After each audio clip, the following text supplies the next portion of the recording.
Hey everybody, my name is Joey. What we're going to do on today, I'm going to show everybody how to make barbecue ribs. Starting off, this is one of my favorite things to do. People always ask me to make it for them during summertime, springtime, whatever.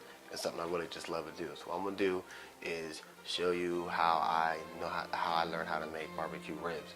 We're going to start off by the meat, getting that prepped, getting the barbecue rubs together, the seasoning. We're going to go ahead and mix together a little concoction for a barbecue sauce, and eventually go ahead and smoke them and then glaze them at the end. So let's get started. Okay, so going through, like I said, want to rinse off the meat.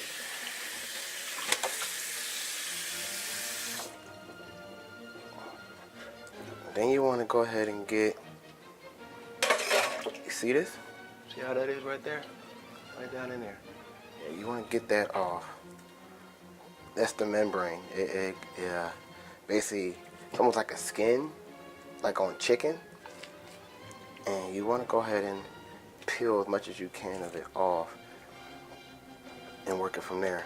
So I'm gonna go ahead and get this done, and I'll be right back so we can go ahead and move on to the rub. Next, what we have right here is the ingredients for the rub. First off, you have you have half a cup brown sugar, quarter cup paprika. I probably butchered it, so please don't shoot me, all y'all professional cooks out there. And then you have a tablespoon of each of black pepper, salt, garlic, and onion powder. And then what you're going to want to do now is go ahead and basically just mix it up. If you ever dealt with brown sugar before, brown sugar itself does clump a lot.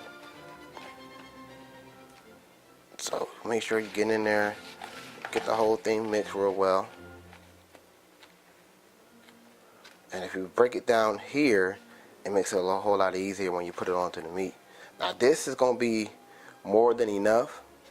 So what I usually do is, because I love making ribs, and my kids and some of my close friends, a lot of my close friends, love it when I do it. And since it's springtime and it's, we average about 70 degrees down here in Texas this time of year, I like to keep my rub. And what I do is put it in a regular container. So I always have it. As you can tell, made a mess. And the missus is going to get on me later about that, but it's okay. Live and learn, right? Live and learn. Alright, so what I'm doing right here is putting the aluminum foil, cover the ribs up with it. It kind of helps with the juices and keeping everything nice, and keeps the juices contained, keeps it nice and moist, and the juices actually stay in the meat instead of dripping all over the grill, because the juice does put your fire out.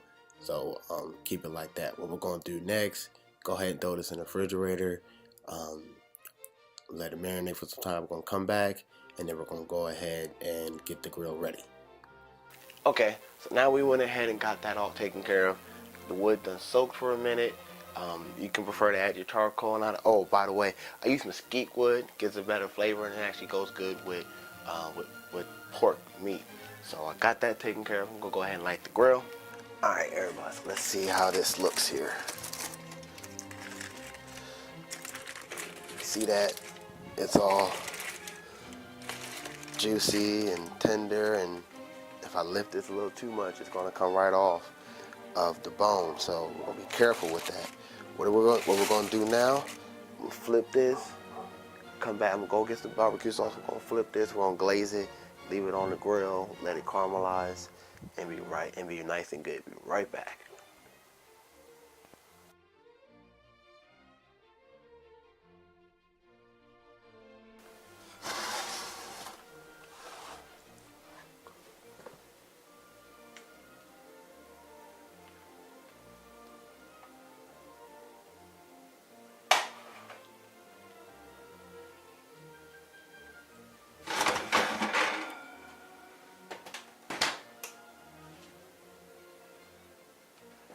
Alright everyone, so we got the ribs out, got it looking good and everything. So congratulations for making your first set of ribs. Thank you for taking your time and watching and learning how to do everything with me. Just make sure you remember as you're going through everything that, make sure you clean the ribs properly, get that membrane off and all the excess fat. Make sure you got your seasons together and put them all mixed in. Go ahead and rub it together. At least let the rub sit on the meat at least 24 hours in the refrigerator. Make sure you get the right kind of wood.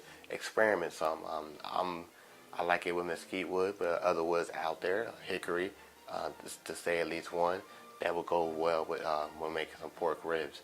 Also, make sure you have your grill at a certain temperature between 200 to 250 at the most. Make sure you constantly check on the fire when you have your ribs on, so it doesn't get too low or go out.